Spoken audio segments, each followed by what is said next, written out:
Welcome to the Outer Realm with Michelle DeRoche and Amelia Pisano. Airing live on the United Public Radio Network, 105.3 FM in New Orleans.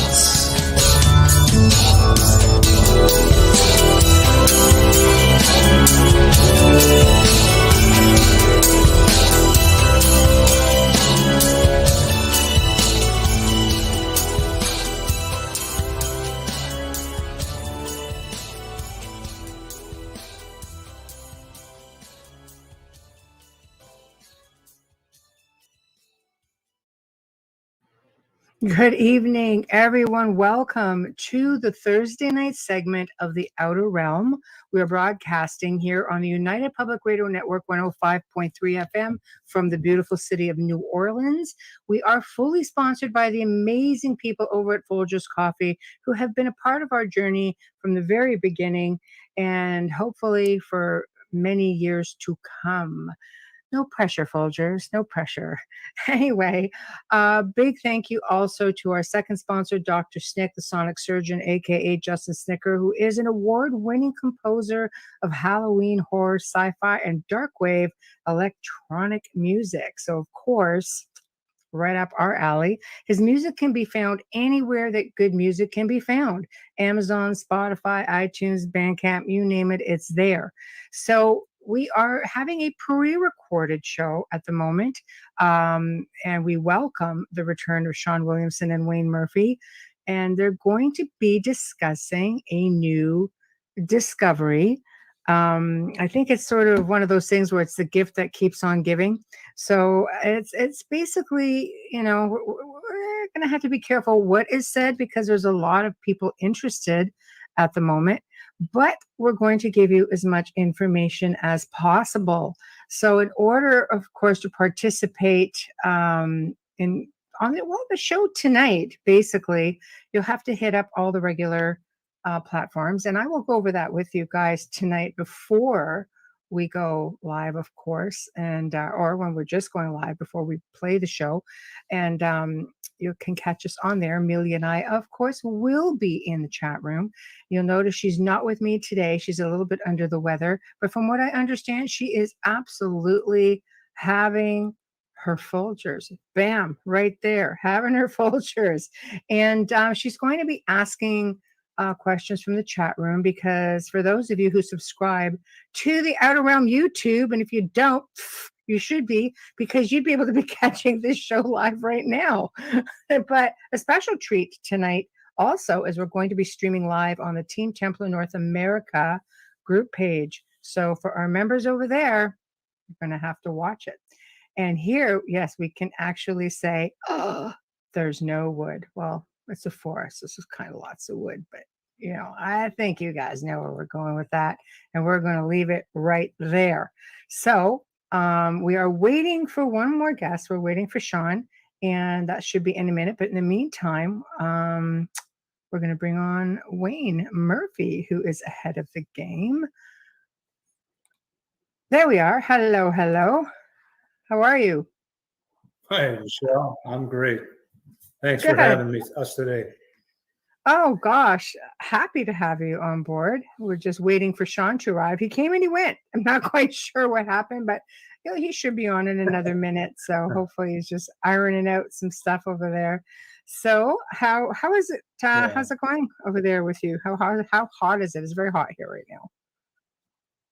It's pretty hot. We had massive storms last night. A lot of homes on the reservation got damaged. There was a lot of trees down. Boulder, the little town nearby, got hit pretty bad. Wow. So Sorry I didn't hear of that. any injuries or anything like that, but it sounds like there's a lot of property damage and a lot of loss that way. Oh no, terrible, terrible. That's not good. I think that storm is making its way this way, actually. So we're battening down the hatches, but we're sort of hoping that it's going to cool things down a little bit as well. So Amelia is going to be asking her questions through the chat room. She's a little bit under the weather today, and I'm hoping at that point I can even respond. We're only streaming on one spot right now, and I can actually respond to her right from the main board, which is really hard when we have it streaming on all these different places, because one comment sort of goes everywhere and people are going, what does this mean? It's like, I might be responding to something in one place and it's like everywhere. People are like, we don't understand. So, yep. Okay. Looks like Shawn got his link. I was sure he popped on, but so, basically we're going to be discussing the discoveries at Team Templar. And I was just saying, it's like the gift that keeps on giving, right? Yes. It's I'm really excited to be here today because me and Shawn, we've been working on some big stuff, right? And we're going to tell you some good stuff in a roundabout way. I can't wait. I know it's really difficult because there's so many eyes on the site right now for their own advancements, really, not even well, I'm hoping, and I'm sure there's some.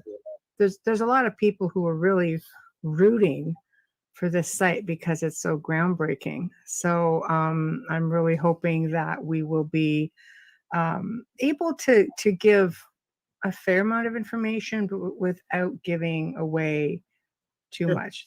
There's lots of stuff that's already out there. So I think everyone will be surprised at some of the things that we're going to tell you today.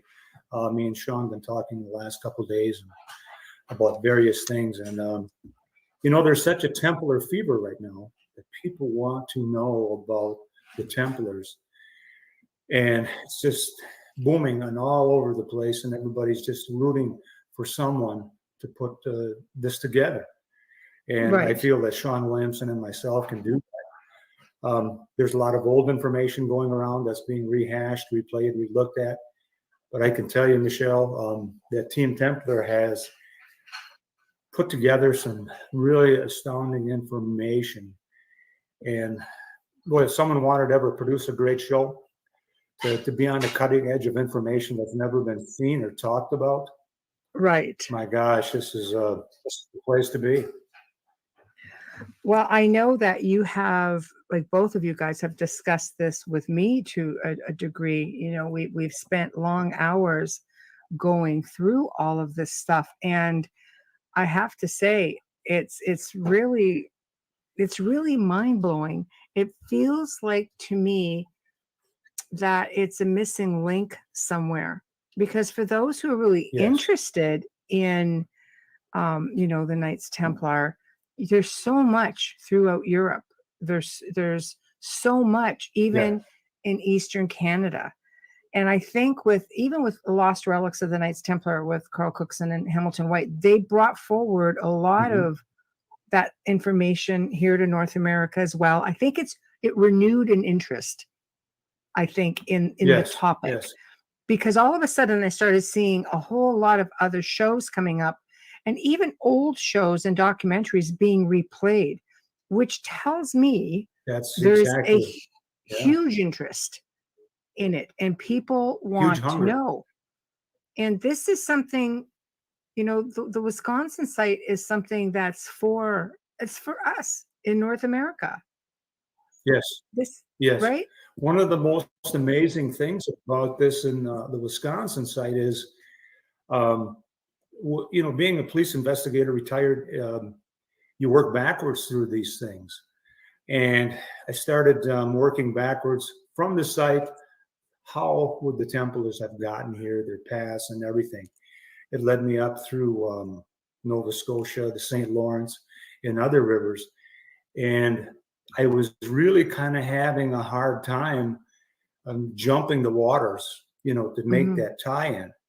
And then when Shawn Williamson comes along, oh my gosh, talk about synchronicity. It's just like one day he'll send me something. Have you ever heard of this?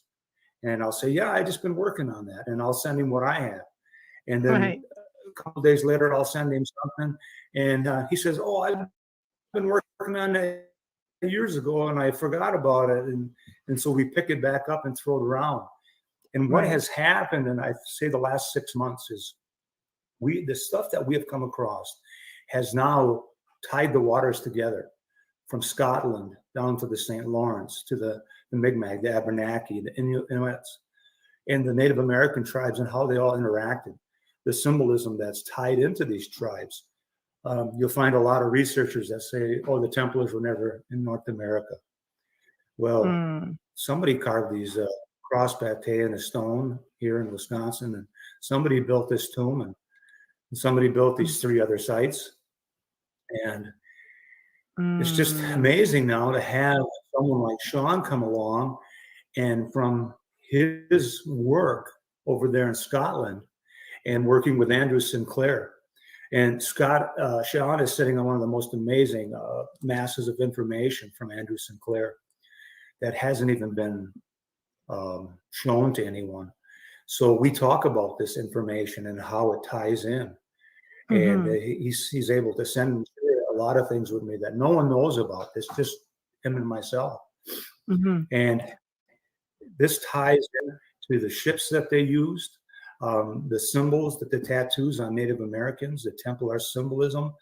Some of the symbols on the Native Americans, they were even the same symbols in the prison dome, you know, where the Templars were housed.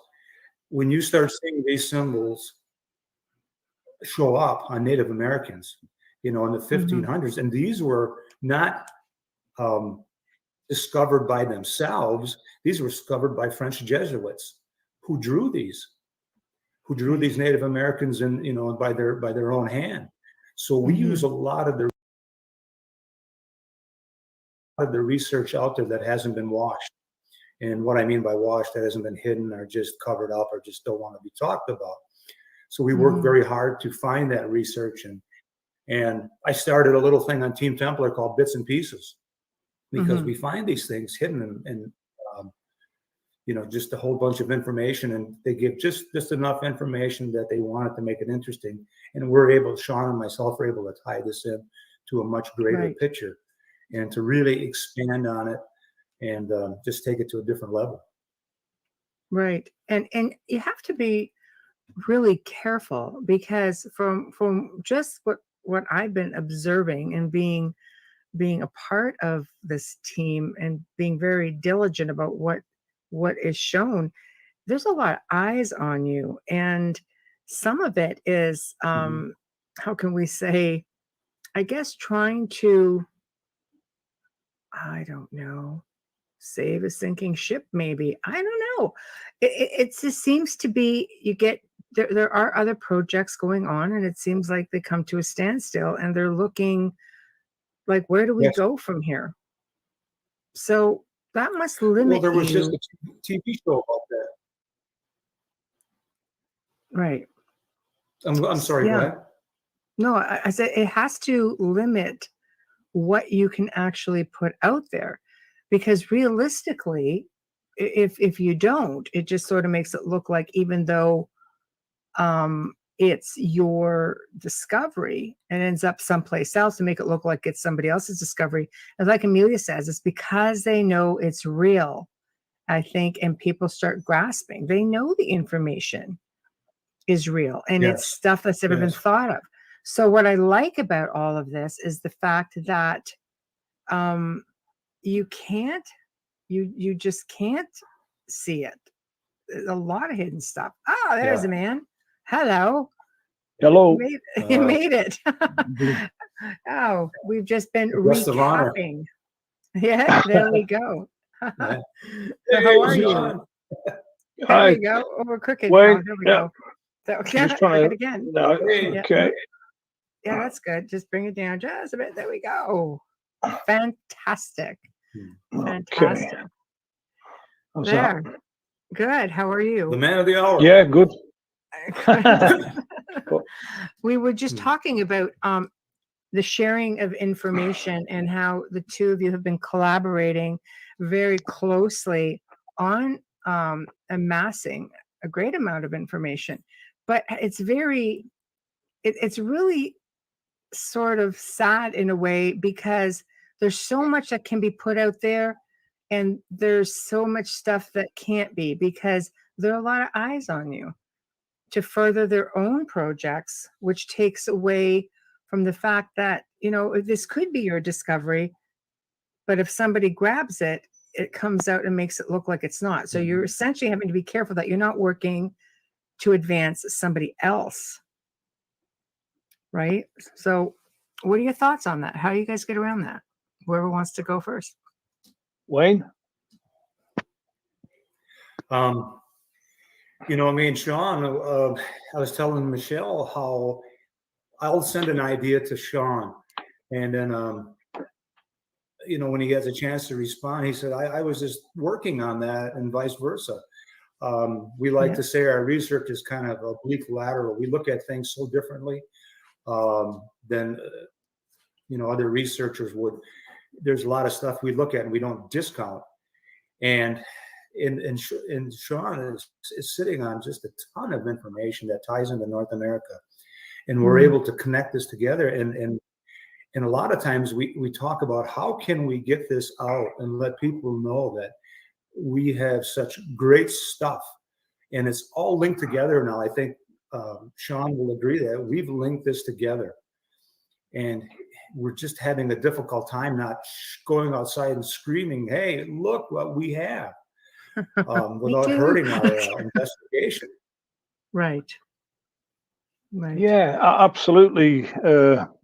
Wayne, Michelle, the thing is, we've got a supernatural dimension going on here, and we haven't been desensitized by heavy academic ivory tower stuff, and that's enabled us to see, a bigger picture coming in from other directions. And it feels like we're fated to bring out some of this information and fill in a lot of gaps in the history of the world in many ways. And I think the approach will spread out into other subjects linked to what we're doing, but perhaps not directly linked at the moment. And our kind of talents are kind of interwoven into each other to present a really good research front that's more than a little different, shall we say?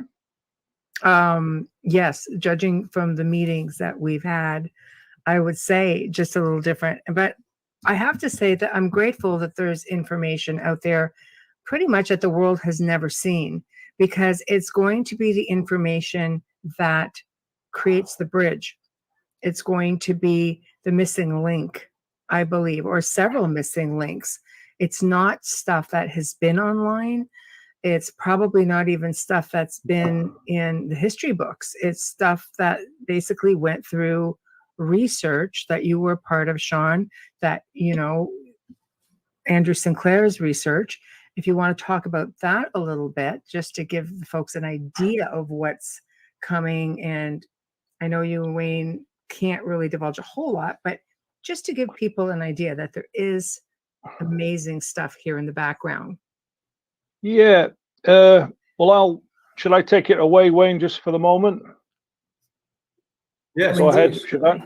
Okay. Yeah. So I was just gonna say that when I was on merchant seaman on the Great Lakes, working for a company called Upper Lake Shipping, I was 18 or something, and I was going all over the Great Lakes, particularly up in Quebec, Trois-Rivières, and past Montreal, where there was a feeling that something had gone on in the past. But I was kind of more interested in having a few beers in Quebec City and stuff like that than doing too much heavy research. But it was actually my father who was a first mate with Algoma Railway boats, and he'd been reading quite a lot of Andrew Sinclair's research, and he later sent me a book, Sword and the Grail, saying, "Seek this man out. And I thought that was quite, I was on the same page as him. He was researching all this historical stuff. And of course, we're descended from Gunn Clan lines. And it felt like something supernatural was happening. And, I connected into this stuff. And lo and behold, I think I got the book, The Sword and the Grail. I think it was first released 1992. I was back in the UK at this moment in time, and I started doing heavy research into this stuff myself. But it wasn't until 1999 when I actually got to meet Andrew Sinclair. Now, that was bizarre because he was in the Clan Sinclair, I was in Clan Gunn. I came over from Clan Gunn into the Sinclairs because I was working with them on the castle restoration project, kind of as a consultant at the time, along with my own projects. But I was training kids in stonemasonry, people who'd gone astray and stuff. And, the Sinclairs took an interest in that from a charitable point of view. But the Sinclair games, it was called the Halkirk Games, that's where I met Andrew. And it was just by chance, he was there, he'd driven up from London. And that's how we, and I said, by the way, my father, was a fan of your books and stuff. And he told me to get in touch with you. And that's how it all began. But by that time, I was in the north of Scotland, and I became very involved with the clan. At the Sinclair Study Centre, I carved a big statue of Prince Henry Sinclair, and it kind of all folded around 2016, although the Sinclairs are still dedicated to the cause. 2016, fast forward a bit here, because there was a lot of water under the bridge that, I'm going to need a week to discuss about some of the discoveries that we found. But 2016, I'd kind of fallen a bit on hard times. And because I'd, worked with them, done a few favors, I was given license to go and stay in the Sinclair Study Centre before it got passed over to be sold. Ian Sinclair, who ran our Templar organisation there, had passed away, and I went to look after what was left of the library. And I was able to do private research myself. I found so much about what was going on, navigation to the New World, USA. I was reading Gunnar Thompson. I was reading, about the Piri-Reis map and the global shapes, the shape of what is the true shape of the planet. How did that affect navigation? And it was quite intense. And I was there for 6 months, but informally, I was the last keeper of the Sinclair Study Centre.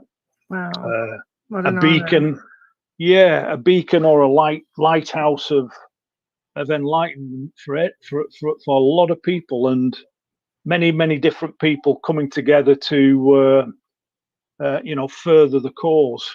And so anyway, fast forward to 2019, and of course Andrew Sinclair, who's an older man now, he's 86, and he passes away and leaves me, asked me to go to London before that, and he says, you can have all my research. It's, and I took a big, sorry, Michelle, No, I'm just like, wow. No, please continue.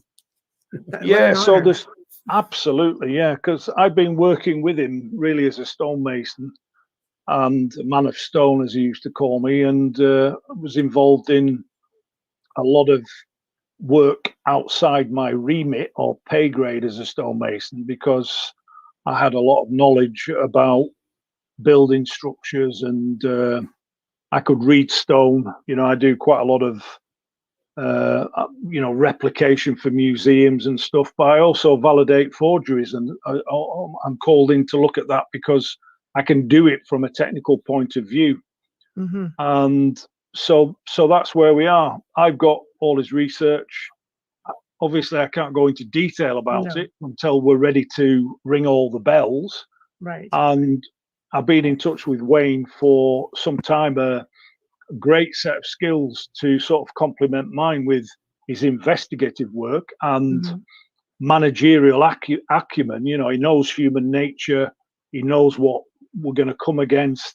We've been testing the waters, and we just got to not be, coming forward with too much information at the moment, because we don't want that to be taken, Yes, I agree 100%. I mean, we've had several meetings about this, and it's sad. It's sad that it has to come to this point, but I don't think, well, I mean, I think we had an idea because of past circumstances that stuff has been leaked out, that stuff has been used, right? Like Amelia says it perfectly, almost like a spiritual warfare and protection. I agree. Yeah, that's bang on. Yeah. So Wayne, we had to go through some changes in Team Templar with certain people. Like any investigation group, sometimes you just have to, you got to weed people out and things like that. And it really started to come together between Shawn and myself when we really come up with a strong commitment to each other and our way of thinking. It was just so natural to work with Shawn, because it was almost like if I started a conversation, he could finish it. And if he was thinking something, I probably had been there prior. I was looking there too.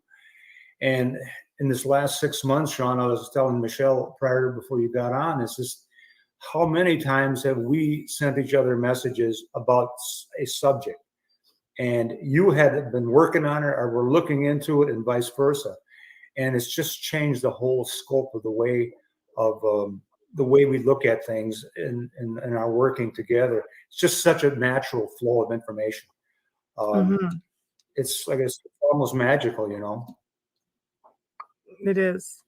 Yeah. There's no accounting for that. It's just one of those things that I noticed right from the very first conversation that we're having about the connection between the Sinclair voyages, the Xeno narrative, and the different native units along those areas where present in those areas where the Sinclairs and the ancient Sea Kings, shall we say, the Gunns, had been previously, as Vikings. But it's history is presenting itself in a different way at the moment, and it's like being on a path of discovery for something special, without a doubt.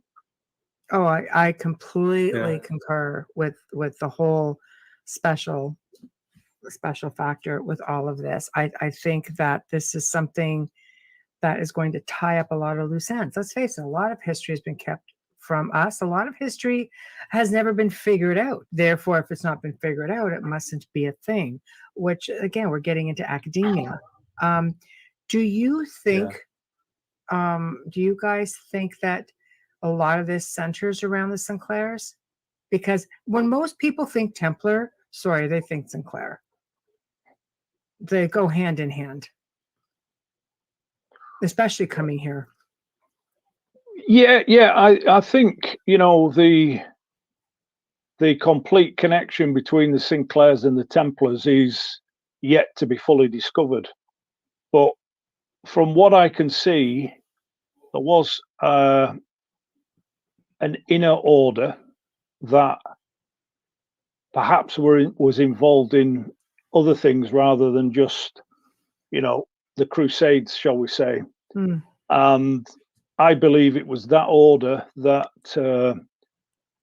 Prince Henry Sinclair was either a part of later, post dissolution of the order, and there were others involved in that within the realm of protecting sacred relics. A bigger remit than warfare, shall we say. Now,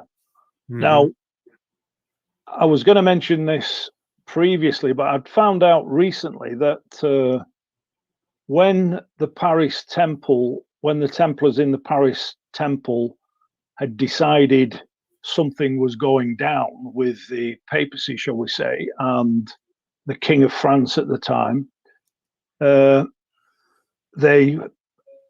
history has it that they went to La Rochelle, and of course that's where the Templar fleet that was there was supposed to have set sail from, bearing skull and crossbone flags. So I hear. I haven't found direct evidence of that yet, but believe you me, I believe it's on the right track.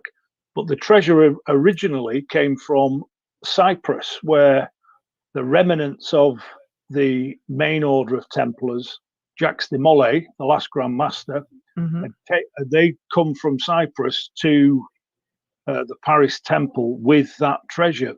Now, obviously, close connection to the Middle East there, but it makes sense to me that there was something very, very special amongst that treasure. 50 carts, so they say. Maybe I got that wrong. Several carts and 50 knights and an entourage of men-at-arms and the big fleet which awaited them to escape. In my opinion, they went to Scotland. Not all of them, of course, the Portugal side of things, but that's not really my area. And I'm looking at Ireland, west of Scotland, northeast Scotland, the Orkneys, Shetlands, and going across then to Wayne, where Wayne set up, the Wisconsin project, and the connection about how all that treasure, shall we say, in sacred relics went to somewhere else. I believe it's in North America. About 2 months ago, me and Shawn were talking about these travels, and I came across some bits and pieces of information. This is the first time I ever seen this, that the Gunns, the Zenos, and the Sinclairs were on the same ship and went to 5 landing spots in North America. I'm not going to say where they landed. Right. But thank you. I thought, like an investigator, I looked at this kind of sideways. Then it said that in Nova Scotia, they found a cannon. And they described this cannon. And then I did the back research on it. And it's in the Maritime Museum. And they described how the cannon was built, how it was banded.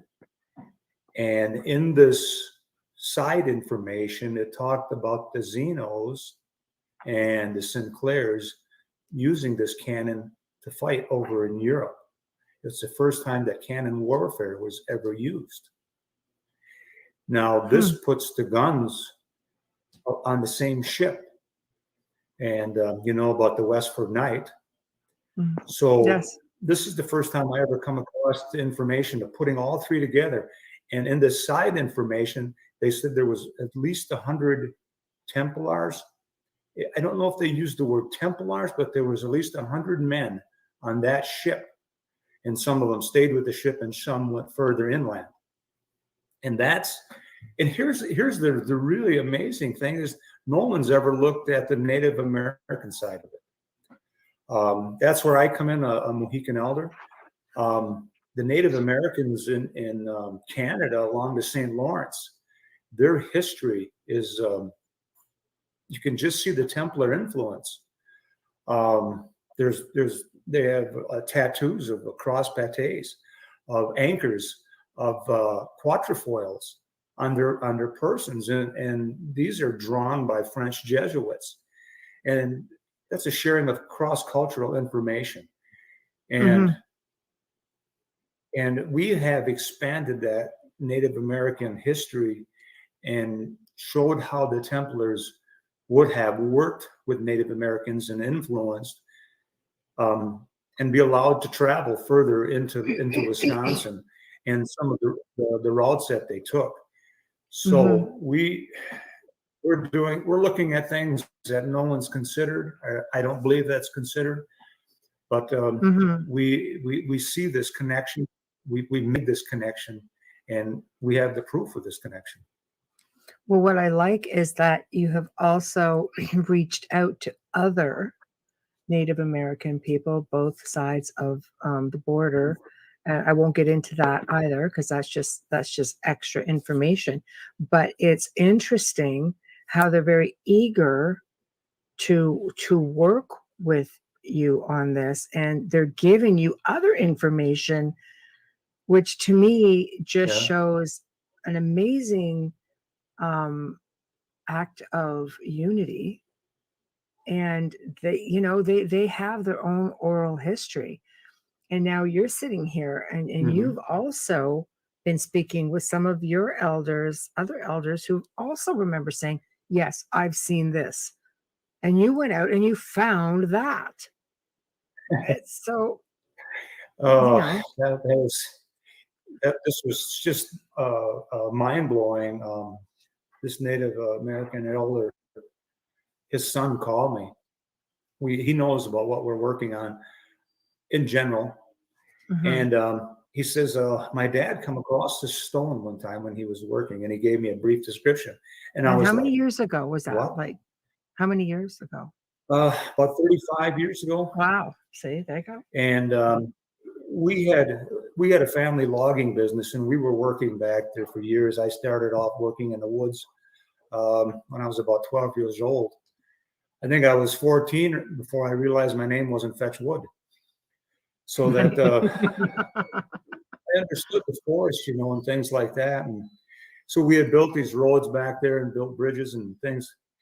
And so I said, I got to go talk to his dad. I know his dad very well. So I went over and talked to him, and I said, Joe, can you tell me what you found? So he let me videotape his statement, which is always good to have because it's in the first person. He tells me what he found. And I said, could you describe it? Oh, he says, yeah, I was digging fill for a road to fill up the holes so that the trucks could go in and out. He said, about 35 years ago. And I come across a stone. It was almost kind of rectangular in shape. And he said it was so big, he said it would straighten out the springs in a pickup truck. So it was very heavy. And I said, well, what was unusual about it? He said there was Roman numerals carved in it. And I'm like, wow, are you kidding me? He said, no, I know what Roman numerals are. And then he tells me what they were. Oh my gosh. So it wasn't too many days later, I went back there and I did some research, and I had to go back again to just to validate it. And I sent these pictures. 35 years later, it's amazing you found it at all. Sorry, I know we have a lag. I kind of stumbled on it. My brother went with me, and we're looking at these rocks because he was able to remember the general location. And the road's about 2.5 miles long. So you start walking in the woods and start tracing these old roads, that gets a little tedious. But then we're in the location, and then he yells, he says, what do you think about this rock? And I'm looking at it, and I says, holy man, it could be, you don't know. So I take some pictures of it, but then I had to go back. Then I had to look at this, like an investigator. It's got 3 things going for it. It's got the same general size. It's in the location, and it's got the Roman numerals in it. I don't know what else a person would have to have. So I zinged these off to Shawn right away for his validation. And unfortunately, he's in Scotland. He can't be there in first person to touch it and see it. But I'll let Shawn address that a little bit, what he's seen from the pictures, if you'd like to. That has to be difficult when you're looking at those and other photos virtually. What were your thoughts on this specific find?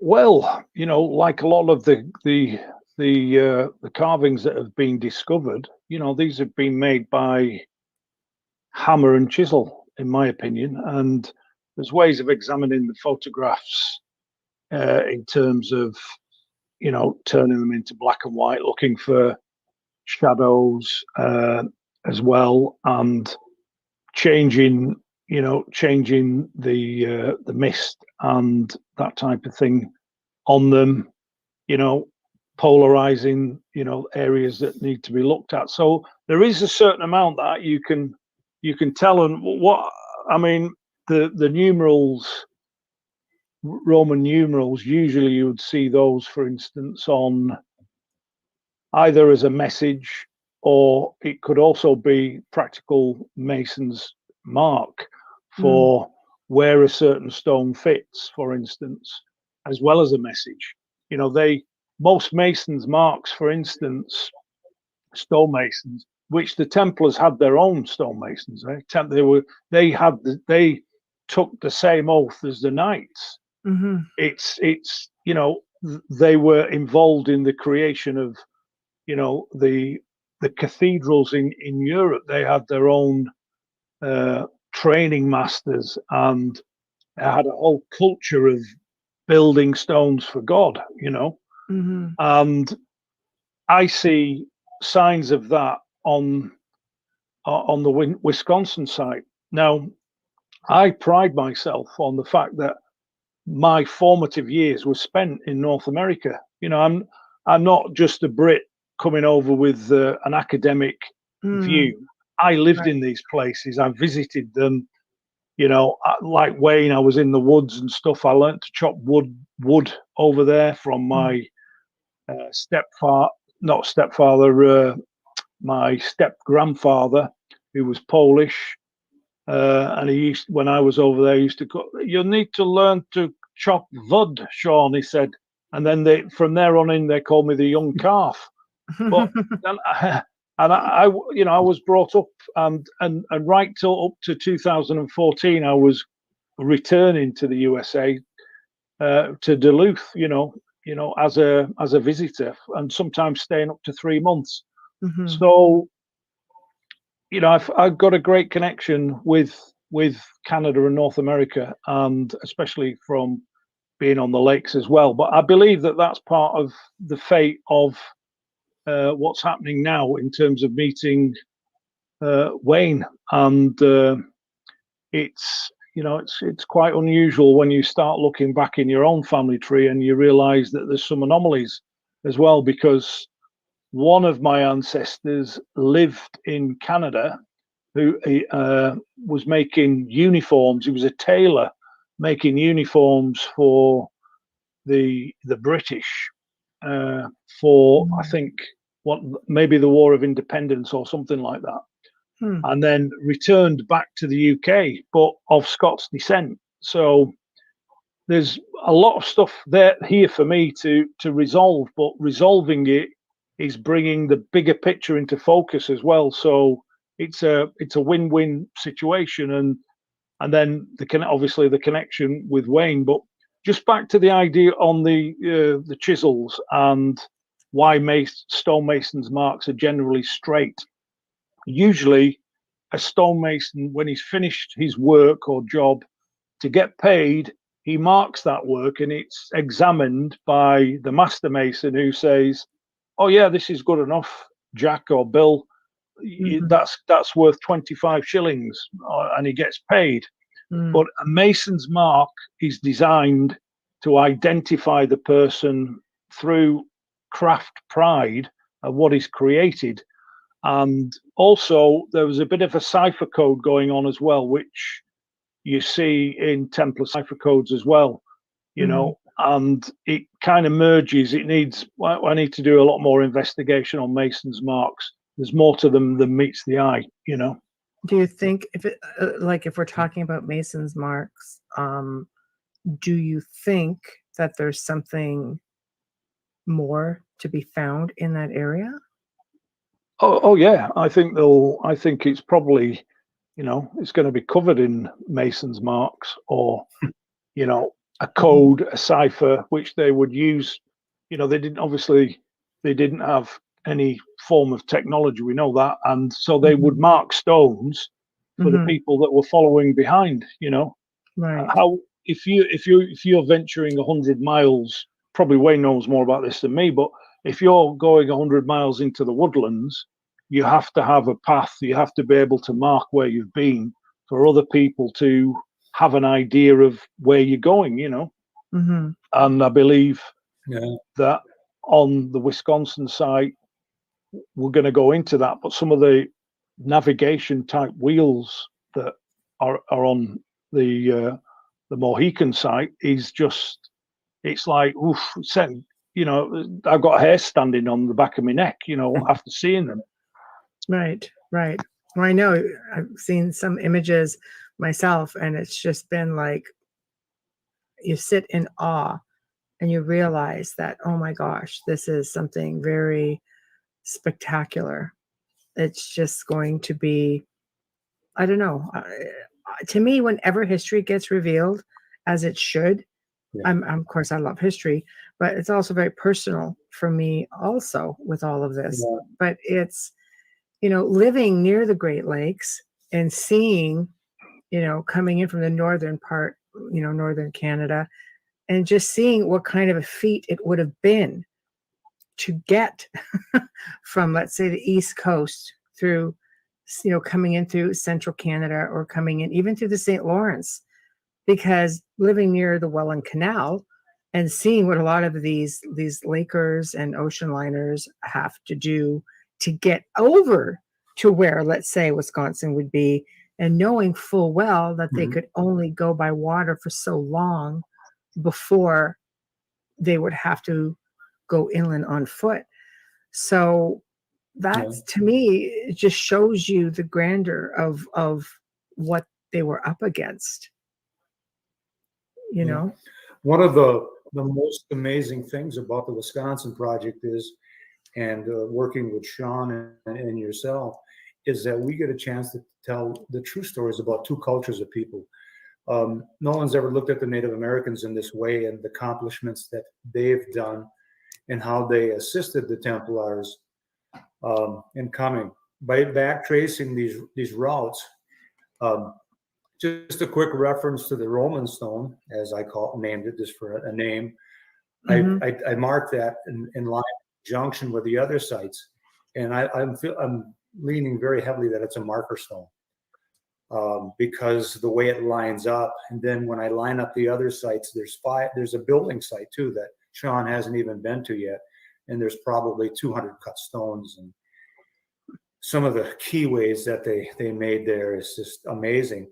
So when I backtracked all of this and linked all of these sites together, they form a line of travel, and they're following the waterways, and they would have been shown these waterways by the Native Americans.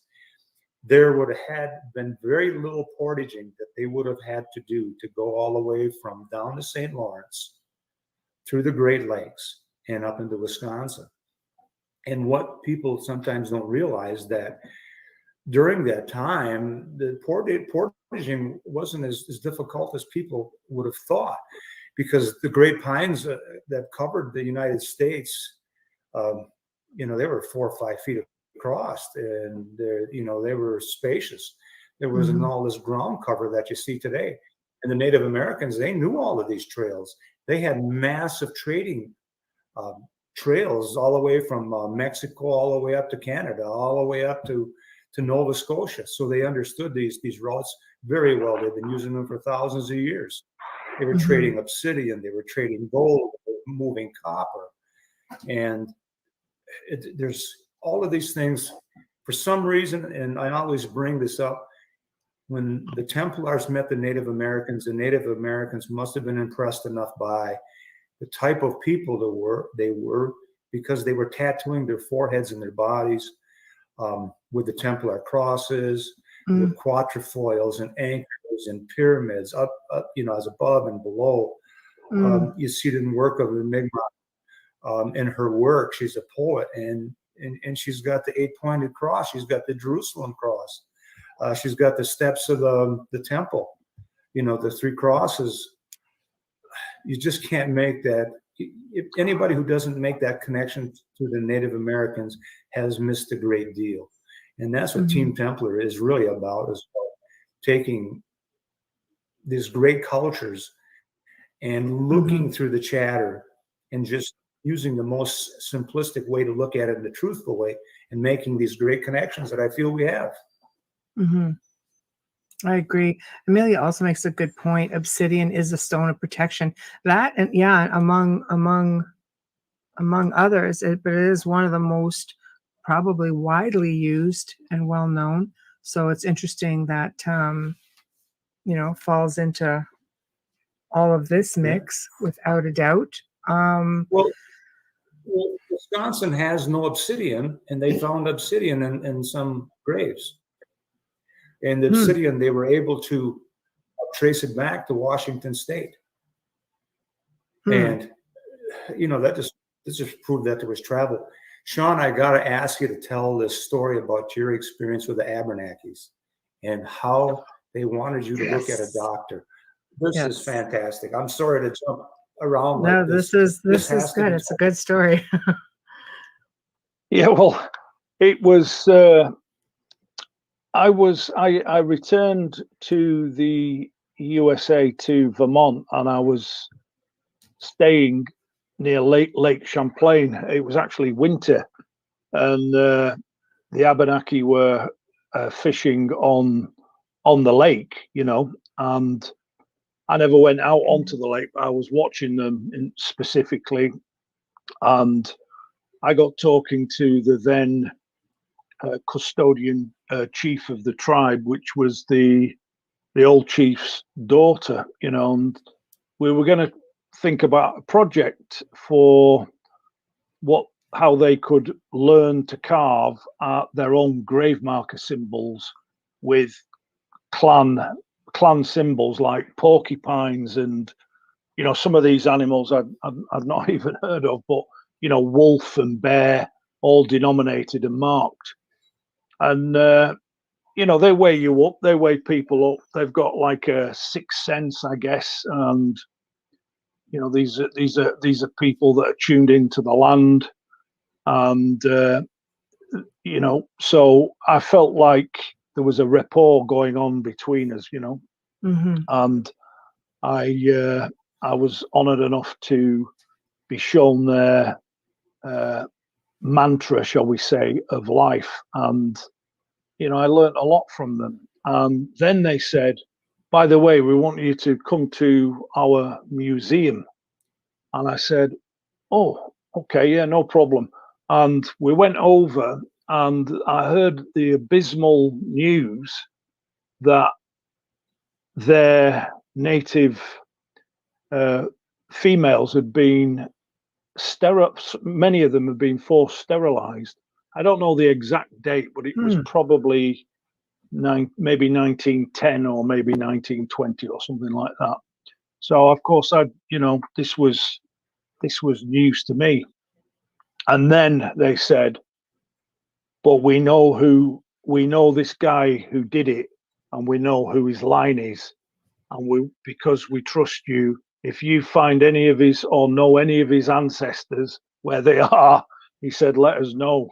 And they had a portrait painted by one of their own that was perfect. But this was the guy that was responsible for sterilizing everybody there, the females. And so I was honored in a way by them, showing me this portrait, and could I help bring him to justice somehow of what he'd done. So of course that was probably family, it was tricky, but it was I really felt for them, and I'm sure that if I go back which I will, I'll be doing some more work with the Abenaki on with learning about their culture as well as helping them learn stone carving. And it's very sad. It's just one of many stories, in my opinion, of corruption. But you know what? I think we're living in a time now of truth. I think people are fed up, and now is the time for truth. It is a time to come forward and somehow make things right before before even more information gets suppressed. Right? Yes. Because you see it's a time of great discovery. Yes. Yes. So And now and sorry, go ahead. And very often you don't get to work with like-minded people like yourself and Shawn and Amelia. And I just a quick mention about another gentleman who's helping with research, Ken Kesser. He's been a great assistant to me in research. Yes. And I just like to thank him for his help. Mm-hmm. But we're all sitting here today, like-minded people. We want to tell the truth. We want to tell the story. And we have such great facts to tell it with. And it's not made up stuff. It's not trying to throw smoke out there. The smoke and mirrors, look over here, you know. This is some hard evidence. It's in granite. And like Amelia said, no wood. So we're pretty lucky. It's been hard enough evidence that people have been snagging it and trying to dig for more. And in some cases, with lack of integrity.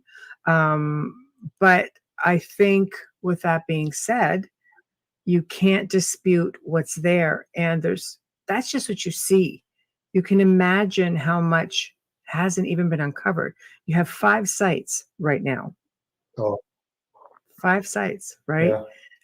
Yeah. What can you say about the 5 sites? And then I'll get to a couple of other questions from Amelia. Whoever wants to go. The first site I found was 40 years ago. I just thought it was a cave. And then the second site, site 2, was actually a cross pate carved on a rock. Well, that brought me back to the first site, the tomb, the cave. And as I examined it more inside of there, you could see 3 crosses carved. Mm-hmm. Well, thinking logically and how people would travel back then following the river, went across the river where I know these large stone structures were, these large rocks, and started investigating there. And a couple of years of checking these rocks out, you can see starts of what animals were carved into rocks, and Native Americans didn't carve granite. So it was I think it was kind of like an honor that they were carving these animal symbols into these rocks for them in appreciation. And then right next to it, there's a carved Latin fish. I mean, come on, you know, where do you get this? And then just a short distance away is the Roman stone right on the same river. And then going back the opposite way, I won't give directions. You've got the building site, but there's got to be at least 200 cut stones. And I know I found 3 keystones and some other stones they got to be rectangular shaped, 1.5 feet by 2.5, 3 feet long and 18 inches wide. Shawn can guess on that better than I could, and they're lifted up out of the ground, they're quarried out of the ground, laying there. And you've seen some of them pictures, Michelle. Yes, absolutely. Absolutely. They're very impressive. Very impressive. And you see the connections going back to, you know, a lot of the European carvings, would you say, Shawn?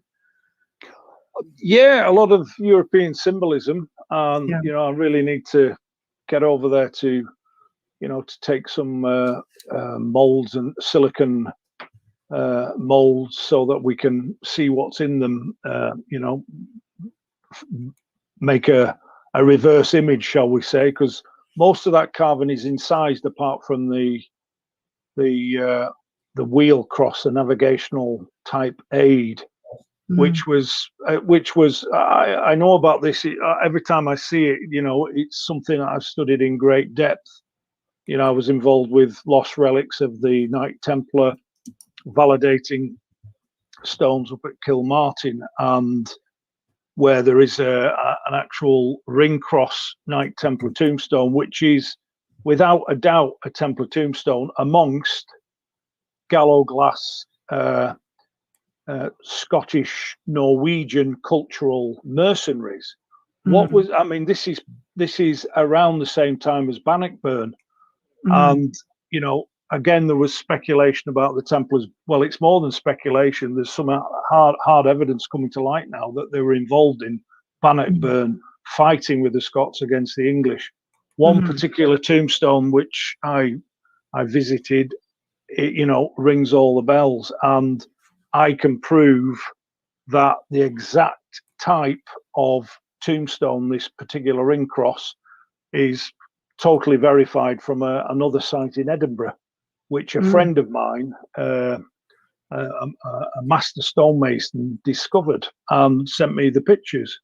And not only that, by chance, he also connected to Ian Sinclair without not knowing the connection to me. So, I mean, he was living in the northeast of Scotland, and by chance he was at this particular place where he met this guy, by chance, if you can call it that. And so you've got two forms of tombstones. You've got the ring cross tombstones, which disguise the Templar cross, and you've got the ring cross, not the ring cross, the 8-pointed steering wheel cross, I call it, or ship's wheel cross, which is also being previously used as a navigational aid. And that comes on the later Templar tombstones, post-dissolution, which I believe Prince Henry Sinclair was involved with. So I've done a 10,000 word paper on them, which Scottish major heritage organisations use now to validate Templar symbolism. So, and I'm not an archaeologist or an academic. I've got a good degree. I'm a technical expert to some extent, and I've got a good way of approaching problems. But when I saw some of the symbolism on the Mohican site where Wayne is an elder, where I was privileged to see them, I'm thinking, well, they're not carving a symbol of an apple here. They're not carving a wolf head. They're not carving anything that looks like shall we say, a longbow, or these are all symbols that I've seen before in context to building design and building stones being marked with stonemasons' chisels, purposely for a reason. So, we can't diminish what these stones hold. But to me, the what shall we call it, the edifice that is on the Mohican site was this stone reused? Was it there prior to this is the thing that I'm fighting with at the moment.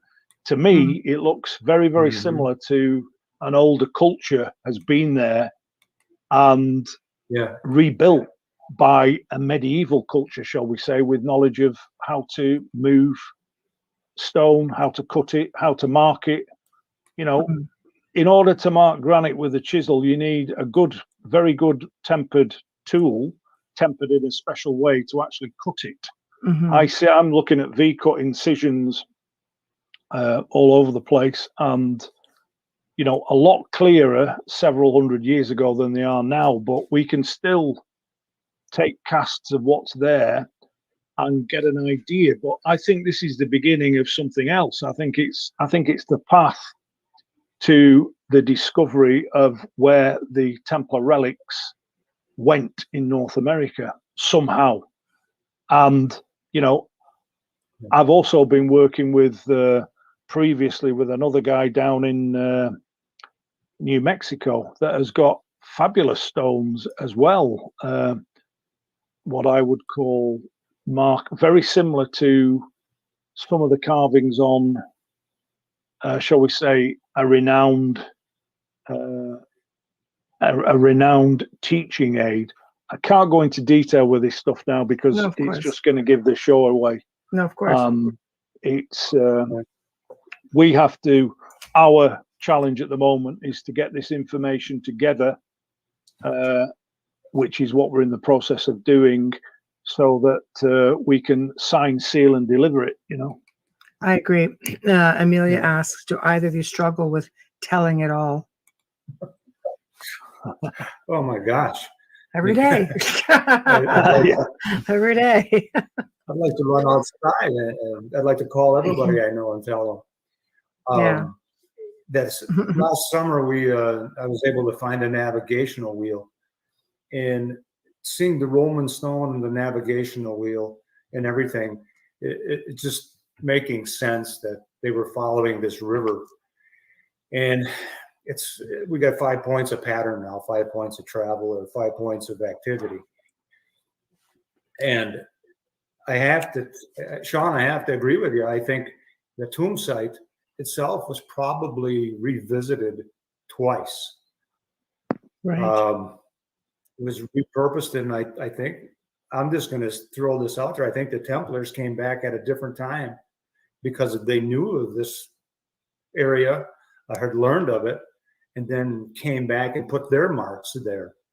That's the sense I'm getting after, I find the cross pate, I find the crosses in the tomb, I find the navigation wheel, and I was led to the Roman stone.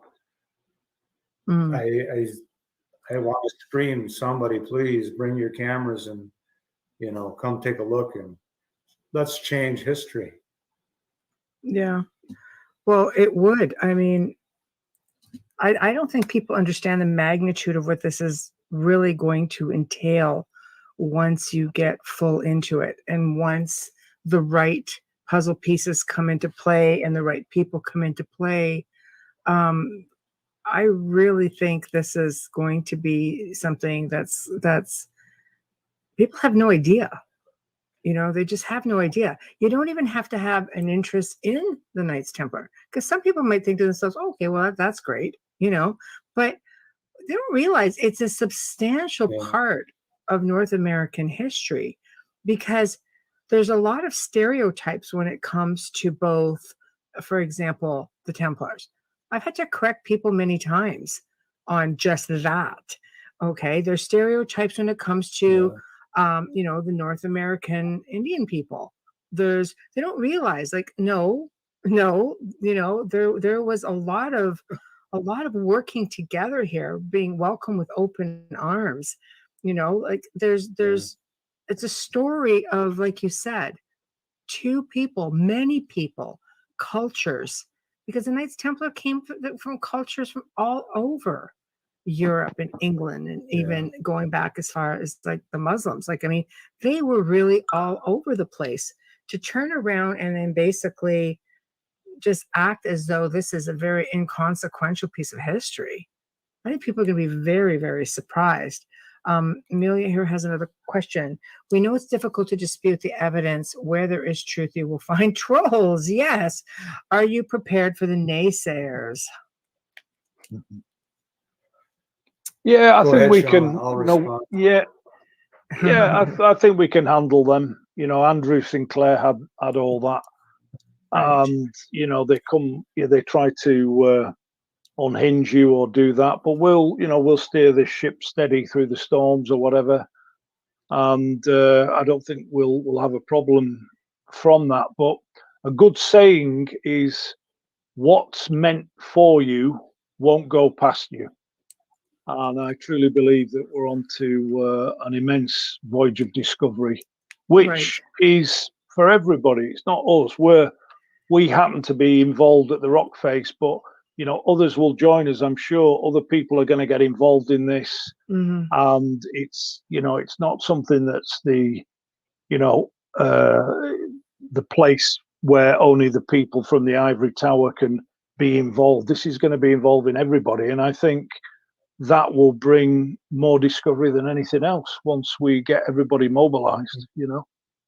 Yeah, I agree with that as well. I think it will open other doors, moving forward, because we have to figure out, and I'm sure this has crossed everyone's minds, I know it surely has crossed minds, where did they go when they left Wisconsin?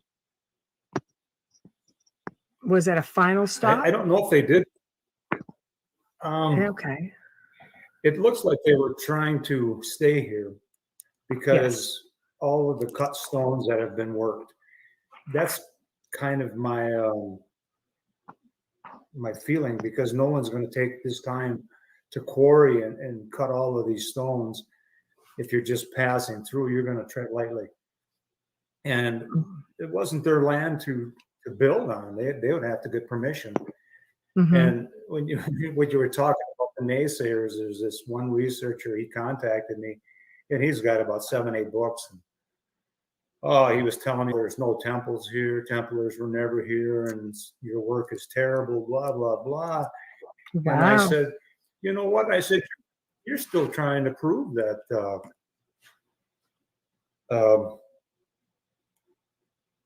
that Bacon was Shakespeare. I says, I can't deal with that. I says, I can only deal in granite and the crosses and the marks that are in that. Mm-hmm. And he just didn't know what to say after that. The proof is in the pudding, son, right there. That's what I gotta say. If it's there, you know, it's not like the Native American people were going to go starting to put these carvings with tools that they didn't have, and carvings that they maybe were just starting to get an understanding of. Yeah. Right? Which you get an understanding of it if you're integrating with another people or a culture. Excuse me. You were learning from one another. The earliest contact would have been up in Canada along the Nova Scotia and St. Lawrence. And that's where we see a lot of that symbolism in their work, their artwork, tattoos and things like that. Right. And that spread further into inland, because the Stockbridge, Munsey, however you want to say it, was a French name for the Stockbridge, which wasn't even the correct name for it, for that tribe of Indian, the Narragansetts out in New York. That's where my grandmother was from. They always talked about the legend of Cornhair, and how that John Sargent, who was a missionary, was missionarying to the Indians and trying to get them to the Gospels and the Dutch in Hudson Bay, and they just adamantly refused. And they said, well, why are you refusing? Why are you pushing back so hard? Because we're afraid of the people in the longboats that would come back and punish us. And they were referring to the Vikings. Mm. So these travels had went on, in the late 900s, early 1000. And then these people knew of these travels. They left these maps for others to follow, which the Templars followed. Mm-hmm. And there's one account where they found 4 Jewish phylacteries that were sealed in leather in an Indian graveyard that was dug out by Joseph Merrick. I said his name now, so it's too late. But the Indians, they didn't have no use for these. They wouldn't be writing Jewish phylacteries in original Hebrew language. Someone had to bring that there and give that to them, and it was, this a gift, a gesture. So these travels were happening, and I really have to agree with Shawn. I think there was more than one travel back to Wisconsin. I think there was actually a couple to work the tomb and move these stones, and the Templars came later. Shawn, what's your thought? Yeah, well, yeah, no, I mean, I'm just trying to picture myself back in the day, and you would have to establish a keep or somewhere that was that you could cover and build around it with stone, even if it had been already there and pulled down or something. Who knows? But whatever they needed a place to keep what they were moving. They would probably have to rest and recover. This is intrepid voyage, but that was what was necessary to escape their enemies.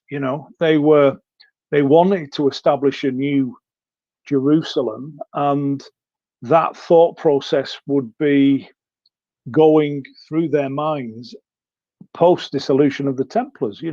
they still had whatever they found, which we can go into that later. But when you see the tomb site, for instance, first thing that struck me was that the boulder itself, it's like a tomb opening. It's perfectly rectangular. It would be a great place to store one particular type of artifact, and also from in a scientific way, because dense stone like granite would protect against rays or radiation and those types of things.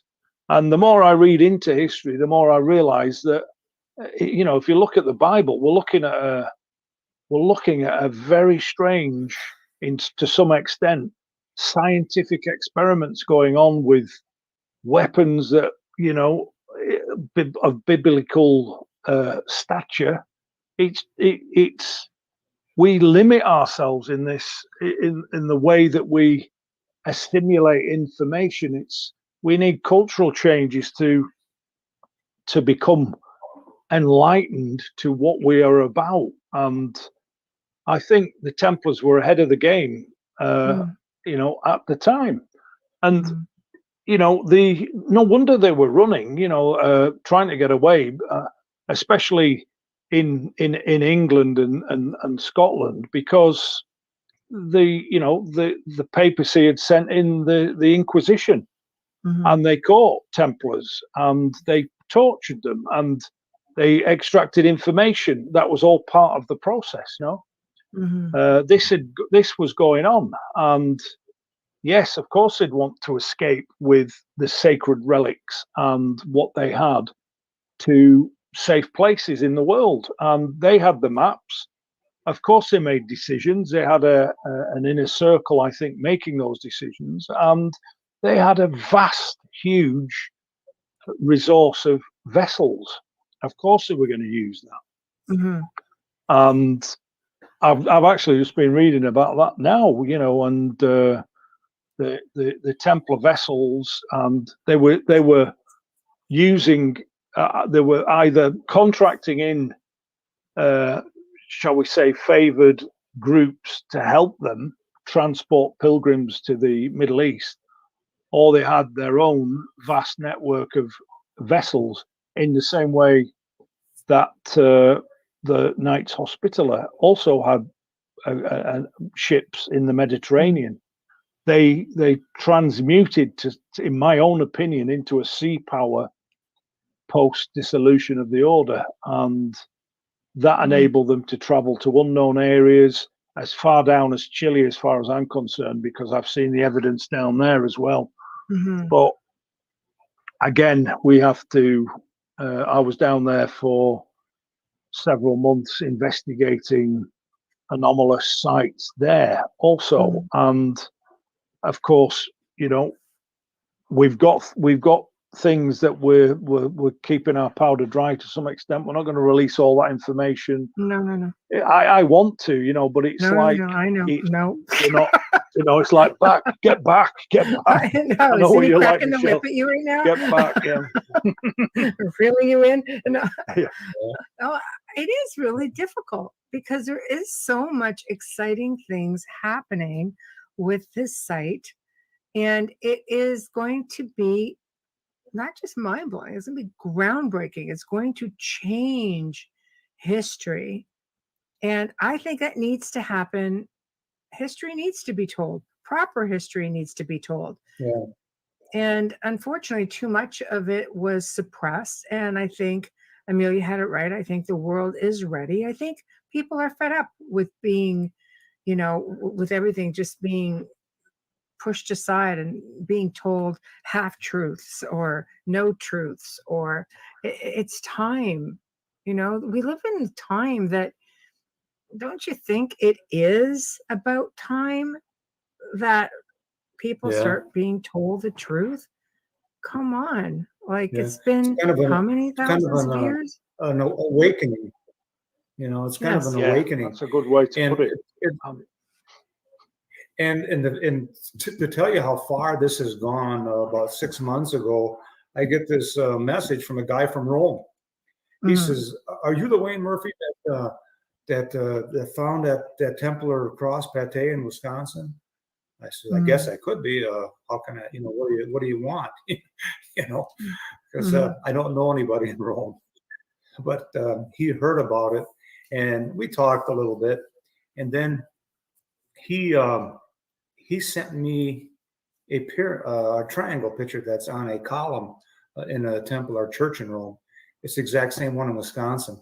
So I sent that to Hamilton White and Shawn, and it's just perfect. And in Hamilton and his travels, with Templar artifacts and stuff, he says, "Yeah, Wayne, I've seen that many times." He says, and he says, matter of fact, he said, "I noticed a lot of marks in Wisconsin site from the pictures that you shared with me, because Hamilton, he's on our team." So but it we goes to use show multiple you how sources to try. Yeah, people are coming together already and sending you information just randomly. Yeah. To show you how far-reaching this really is, right? So yeah, and they're from talking to people from all around the world, wanting to know more, and obviously they ask me, they send me questions about their research when they should really be talking to Shawn. Shawn's my mentor. He kind of guides me along. I've been able to stumble along and find a few things. But these people are asking questions about their work, and if I can help, I can help. I'm always willing to help. But there is such a hunger to know what's really happening out there. And I think that Shawn and yourself and luckily for me, we're in that time where we're given this great gift, and we should be able to tell it now and bring it forward. It's a calling. Absolutely, vocation, and just by way of example, I was talking to Wayne recently, and I mentioned that the Vikings were not just pillagers and the Netflix stuff and all that. They were also intrepid explorers and had navigational maps, and they had methods of navigation that were outlawed, actually, like lodestones and pieces of metal floating on water that would give them north, and that's really where my old man came into all this, because he was involved in the Canadian Coast Guard and he wrote policy for them. But he was into navigation from being 14 when he started at sea. So I managed to lift quite a lot of information from him just quite naturally. But recently I found that in Scotland, on the locks, in some that were spaced close together, Viking ships would investigate where they could perhaps settle peaceably. They ended up settling peaceably at certain times, and they had a smaller type of vessel which maybe for 16 to 18 men or something like that, and women, and they would explore with these smaller vessels. And recently a big heritage organization has come up with the fact that they portaged these vessels by dragging them from one lock to the other. But when they came across originally from, say, Norway, they brought stone ballast with them, and these stones have been identified on the side of locks where they dropped the ballast to make the vessel as light as possible, so that it could drag them over, a land area of, it could be 500 yards to perhaps even half a mile.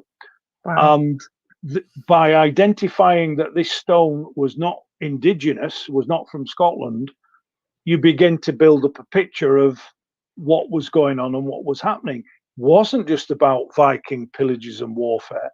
They were exploring. And of course, it was they had a frontiersman approach to world exploration as well, and that never went away because a man put a cloak on with a red cross on his heart. It was this was about finding interesting places to live and exist in sort of harmony as much as possible with nature. And another thing that I found as well, which this will interest you because I sent Wayne some of the details. I had privilege to see a university paper from the USA, which identifies purely carved stones, not from this country, from Europe, and in certain areas which were discovered in forests in North America. This is a university paper. Now, I've got half the paper. It also identifies European language as translated through Native American language. Wow. So, yeah, and Wow. so you see there's a cross-cultural symbiosis thing going on. I'm screaming inside, just so you know. Yeah. I am.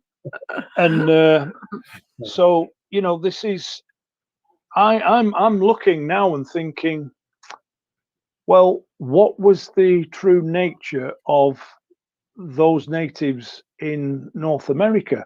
Where did they come from? Where were the connections? What groups were they connected to? This is an interesting set of history, isn't it? And what goes around comes around. And we may find that the connection emanates from the same source. I am just speechless with this one. That is fantastic because it shows an active network. There was like networking going on between different tribal people, and I mean to come out and like I have no words to come out and do a university paper. It shows significance because why would they otherwise? Seriously, like there has to be something there. When you talk about explorers and things like that, when people I know they're limited.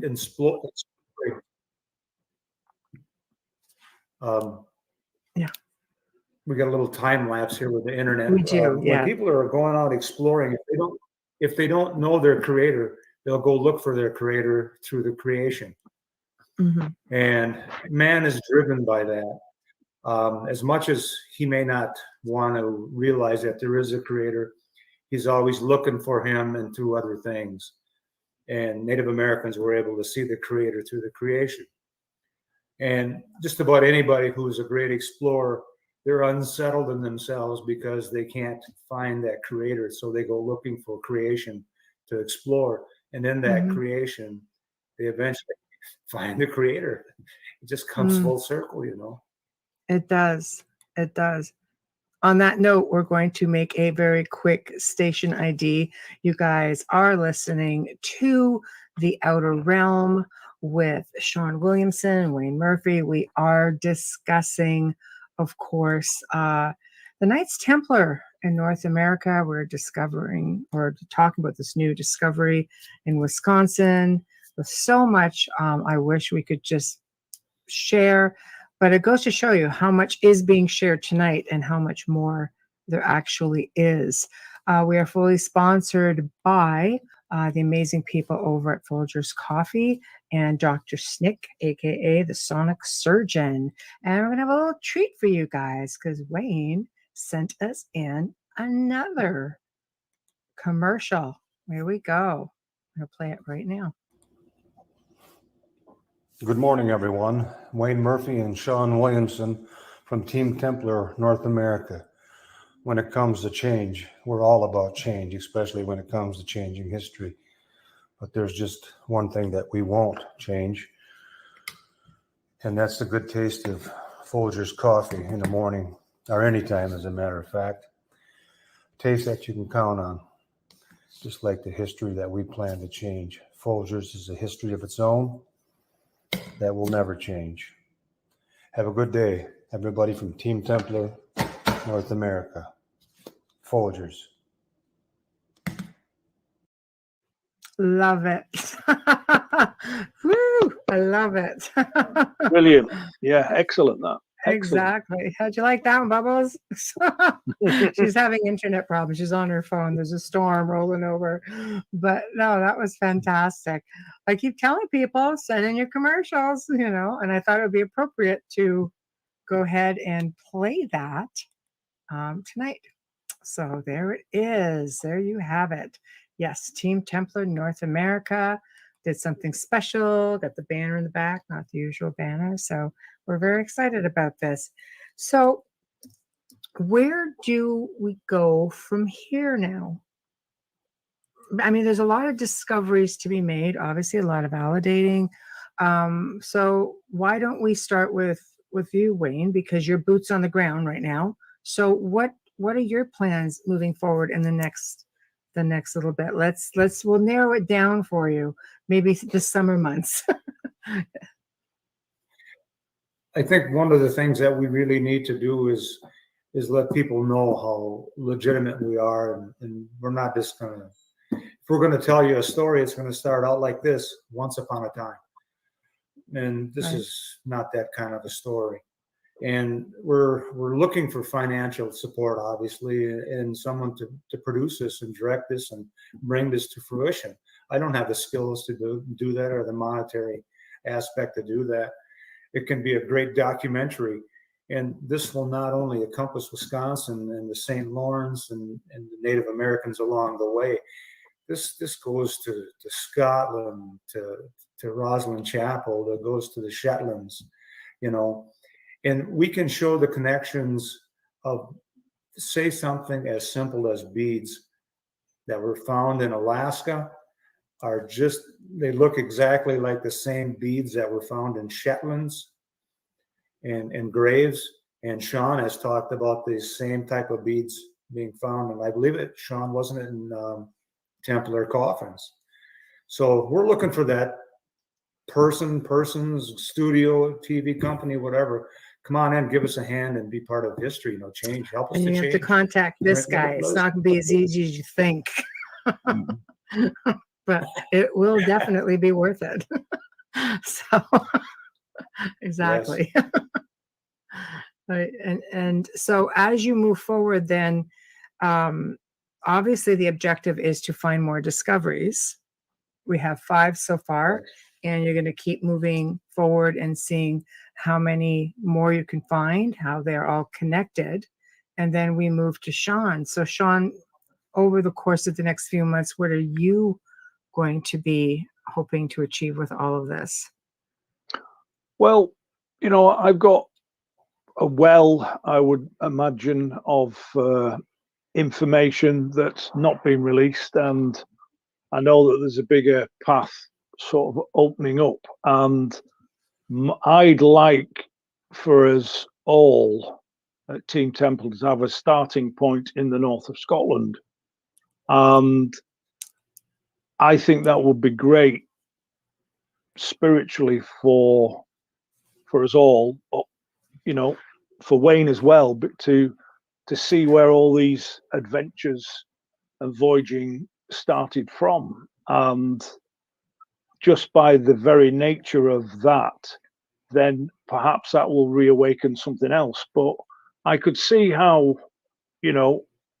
media would be very interested in that prospect, and especially with specialized knowledge that would be revealed on this in this situation for us all. And you're the media person, Michelle and Amelia. I mean, the idea would be to travel all over the north of Scotland, to the Orkneys, to the Shetlands, and then of course across to Wisconsin, and maybe Newfoundland and Nova Scotia as well, en route. So it's nothing. I don't think it's a big ask in the world of media to transport people to these different sites to make something with something great with the knowledge that we've got, but we're not going to give that knowledge away. We'll keep it, and it will be, saved, enshrined in a book, for instance, or whatever. Mm. But I would imagine that a really good media company will pick this up at some point through your help, Michelle.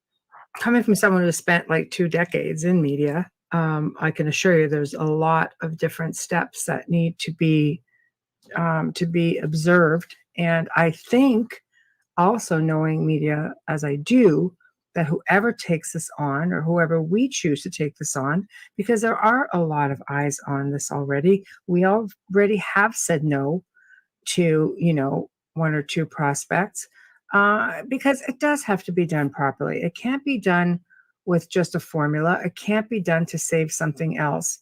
It needs to be handled on its own merit for what it is. It is a story that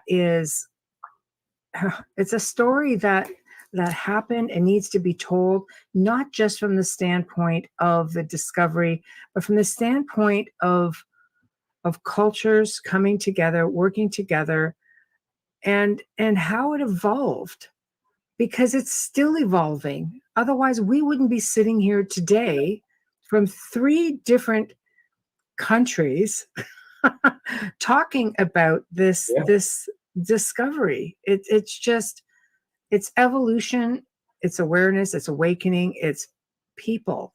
It's a story of people, and it has to be told with integrity, which is something that I think has lacked in some forms from the onset, and is now, everybody has to have integrity. It can't be one person. The entire team has to have that integrity, and it has to have the belief that this is about people. It's not about advancing one person or one television show. This is why it has to be done very gently, because with no integrity, it takes away the credibility, and it can't. It has to have all of those components, and it will, because it's what Team Templar is about. And with that going and being intact and going forward, we will only work with somebody who wants to come in and maintain all of that. And I truly believe if it all remains intact, it's going to be one of the greatest stories ever told. Yeah, it'll be a real blessing to whoever picks this up to tell this story, because they're going to be given information that people have never seen before, and access to sites that very few have seen, that even realize what's there. Mm-hmm. So it not only benefits history, it will benefit quite a few other people. It'll help a lot of people out, and it's such a great adventure to tell the truth and to be able to work directly with Shawn one-on-one and in person, and yourself, Michelle. It's just an amazing story in itself. Yeah, it's unfolding, isn't it? So, Shawn, you have all these pictures that you have to look through. How difficult is it to be able to? It's not like being on site, but you're a master of your craft. Therefore, how do you find it easier? Do you find it really difficult to go through some of these photos to be able to validate at a glance? Well, I'm looking for certain things, like how, the shape of an incision, for instance, and trying to work out, the size of chisel used, simple things like that. Mm. They often used wooden mallets, and when I'm carving stone or doing a piece of sculpture or something, I use nylon. They're really good. I use a nylon mallet, but prior to that, it was wooden mallets. And the thing is, had the Templar Masons or the Templar, I don't think there was many with them. I think there was perhaps a handful of what they call Templar Masons. and that they would have been doing the carving and the stone dressing with specific knowledge, and that was how they worked. But as I said before, they took one of the very similar vow to the Templars themselves, and that is apparent in a lot of the early cathedrals that the Templars were involved in building. Say Bernard of Clairvaux, for instance, had one of his brothers, one of the Cistercian brothers, was involved in training stonemasons in Germany, for instance, and there was a specific denomination of Templar Masons and other crafts as well, joiners and lay brothers, and it was a huge complex, almost like a state within a state, shall we say. And that's why I think they became dangerous to the status quo.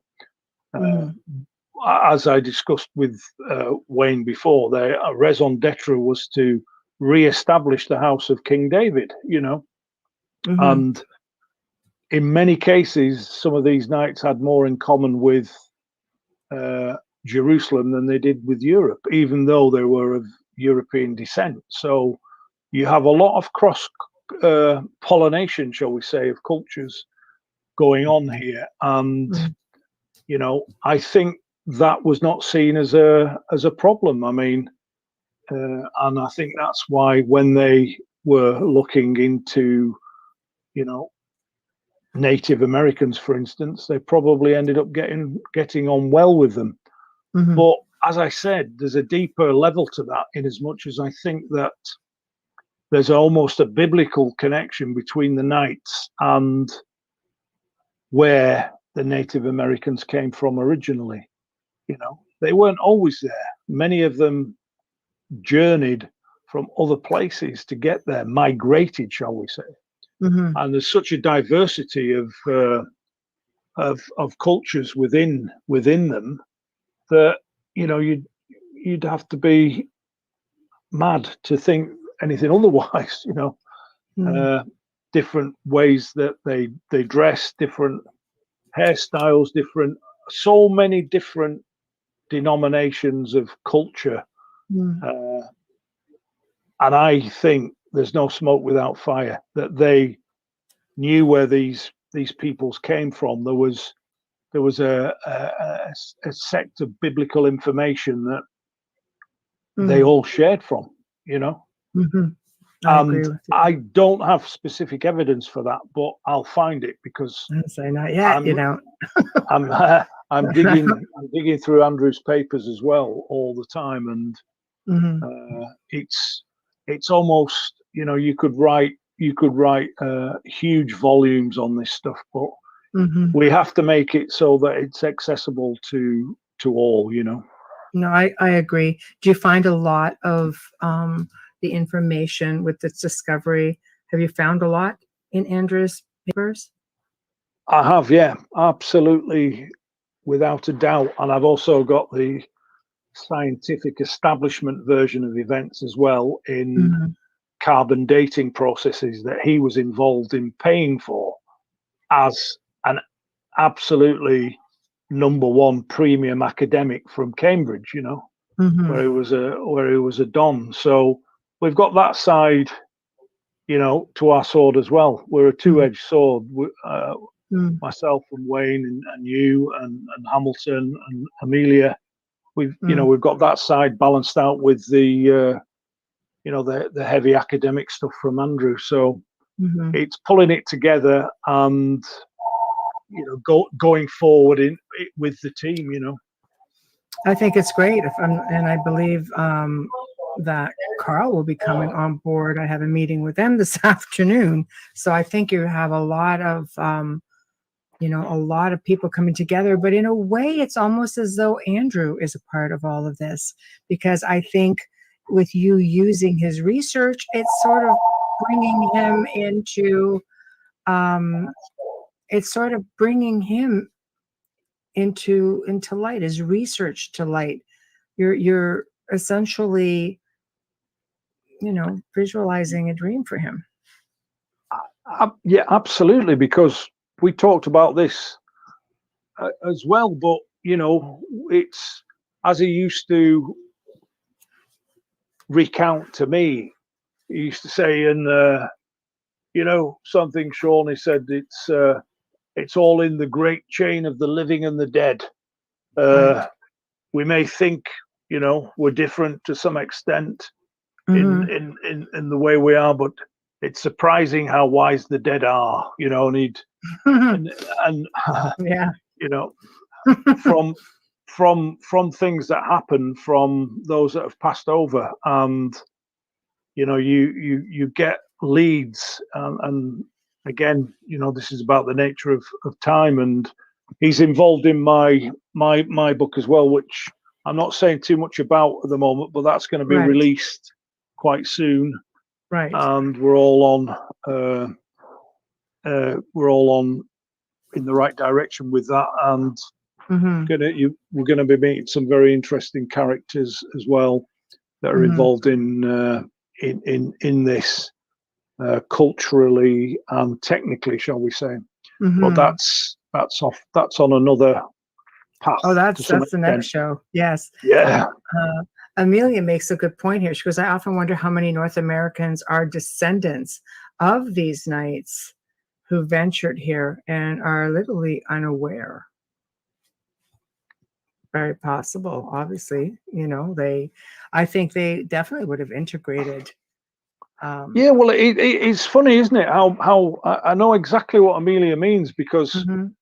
people, there's a crying out of a return to a sense of chivalry and something that a code of practice, shall we say, that everybody can be involved in, and many people come forward with, I wonder if one of my ancestors was a knight, or because it's almost like they want something good to be Mhm. involved with. Mhm. And when I say good, I don't mean weak, but I mean something that was a code of practice, a code of chivalry, certain things that you did, certain other things that you didn't do, Something grand. and something grand, and Yeah. knowledge of of the Bible and biblical proportions, and what the Templars were about, and how Mhm. they lived their lives, the philosophy of that. Mhm. And that's being really kicked out of the West, hasn't it? Really, Oh, with the stuff that's going on at the moment, and we want a resurrection of a formula for mhm. helping us to exist more harmoniously. I agree with you, and I think it's also going to tell a deeper story of really what they're about. A lot of people really don't have any idea what the Knights Templar really were about. There's a lot of assumptions. There's a lot of what you see in media, Yeah. which is why it's so important moving forward with this discovery that the story be told accurately. Because, like I say, I don't know how many times I've corrected people, with just basic Templar history. So and that's stuff that's already out there, and people just, like, oh, didn't they do this or didn't they do this? No, they did not. So, it gets a When little personal. when you were talking about integration, I was talking to Yeah. a researcher in Quebec, and it took a while for him to trust me, obviously, because he didn't know me. And I said, do you have any knowledge of the integration? And he said, yes, it's in his family. He said that the Vikings and the Norse integrated with the Abenaki, and the Templars integrated with the Mi'kmaq. Mm-hmm. And I said, are you sure? And he said, yeah. He says, I have the history. He says, I can prove that. And I says, so they didn't go the other way? He says, no. He says, they were pretty specific in where they integrated with and whom they integrated with. And he wouldn't tell me why, but he was Right. very specific who integrated with whom. So, Right. Right. Interesting, yeah. I know the story just gets better. The plot thickens, as they say. And moving forward, it looks like there's going to be quite a journey ahead. So before, because we're counting down to the last few minutes, so let's go with last words before we sign off. And remember, people are going to be watching tonight. This is going to be playing. Also, I'm going to stream it to the Team Templar North America, one of the Facebook pages, the bigger one. So right there. Great. Absolutely. Last Fabulous. words. Well, just to again say thanks to everybody, and hang on to this great journey. We're all going on it together, and it's going to get very, very interesting and very, very satisfying as well. I agree. Right? It's been a real honor to be able to talk to everyone tonight and to bring this story forward. And it's a humbling experience, and thank you. And this is fantastic. If anybody does have information that they feel should be included in this discovery, you can contact Shawn or Wayne. If it's media related, you have to contact me, and you all know how to do that. So, if you want to interact on the social media pages, there are 2 Team Templar North America pages. Everybody is really great at adding content. Amelia's got her eye on you, so no horsing around. I'll tell you that. But, I think I like how you worded it, Shawn. This is a journey that everyone's coming along on. It's not going to be one of those locations. I mean, can you just go and visit it? No, of course not. It's like, you don't go to an archaeological site and thinking everybody can have a hand in it. However, it's not going to be the type of archaeological site where nothing is divulged. Discoveries are going to be made. And the idea here is to tell the story so everybody can be involved. And Amelia gives a big thank you both so much for this honor. Absolutely. So with that being said, guys, we've come to the end of the segment, and it will air live tonight. So everyone, I have to read my normal blip, as I always do. So big thank you to the guys for joining us this evening. Thank you. Wealth of information. My gosh, you guys have given us a lot to think about. Big thank you to Folgers. Big thank you to Dr. Snick. We appreciate you so much. If you guys like what you're seeing on whichever platform that you are on and watching the shows, please give us a like or subscribe to the channels. The Outer Realm has a channel. Of course, the network has several channels. Go in and give us a subscribe, because it means a lot to us, and it helps us to grow. If you'd like to contact us via email, theouterrealmcontact@gmail.com, theouterrealmcontact@gmail.com.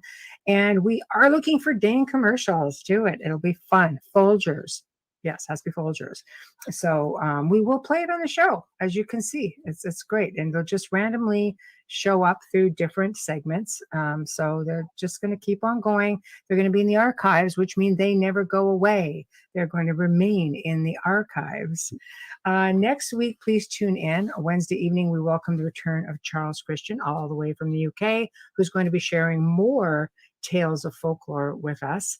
And Thursday evening, we welcome back Peter Penagore, who's going to be wowing us further with information on NDE's mystical experiences, the afterlife, and more. So until then, all of you behave, have a great weekend, and we will see you next week. Good night. Bye, everybody.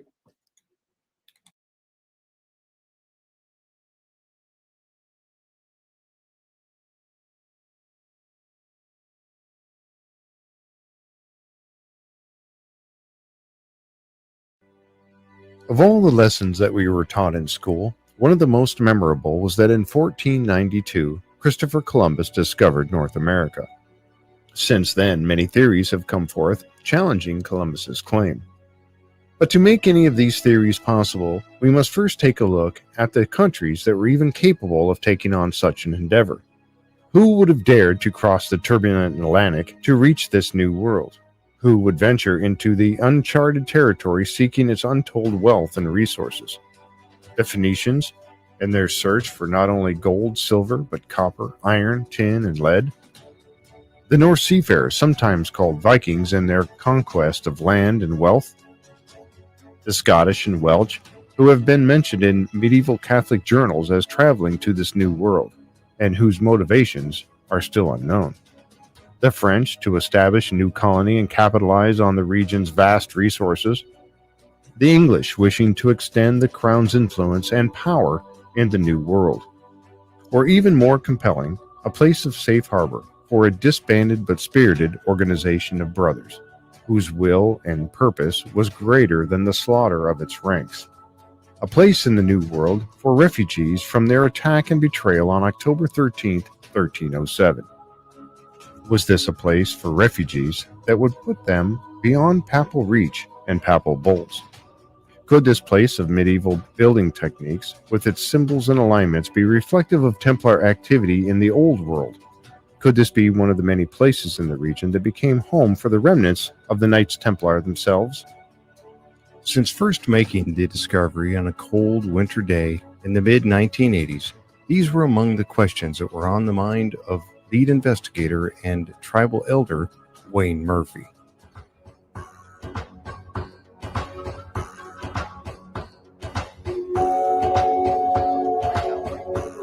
Kind of brought everybody together, is that correct? Well, it's quite an interesting thing the way this happened. And about the 1980s, I was hunting back in the woods. We had a large snowstorm, and me and my brother were back there, and we had about a foot of snow. He went his way, I went mine, and anybody who's a hunter appreciates having some snow and ground cover and things like that. But I was going to a new area that I've hunted for years, but I came in from a different way this time. And as I was approaching this area, I could see the river where I wanted to be, but I noticed that the land didn't look right. And as I got closer, you got to be careful going through a foot of snow because you just don't know what's underneath it. All of a sudden, I come to a rock ledge. Oh, wow. And as I got closer, I said, holy man, this is about 30 feet down. Wow. So I made my way around, and I came upon this cave, which I call a cave, having no experience at all in Templars and things like that. So I did the smart thing. I threw a large stick inside because we have wolves and bears and mountain lions. And when they didn't throw it back out, I felt pretty good. Yeah. So I went in. And once I got in there, I realized that this wasn't your natural cave because the walls were flat and square at 90 degrees.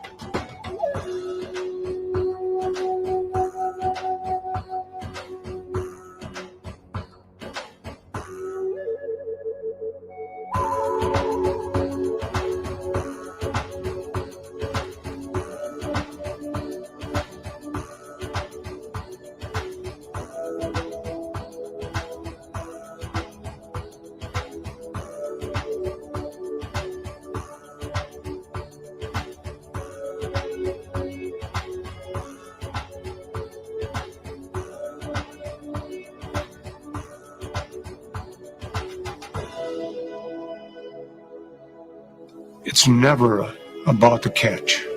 It's always about the hunt, the chase, looking for and finding. And it's never about the catch. It's always the hunt.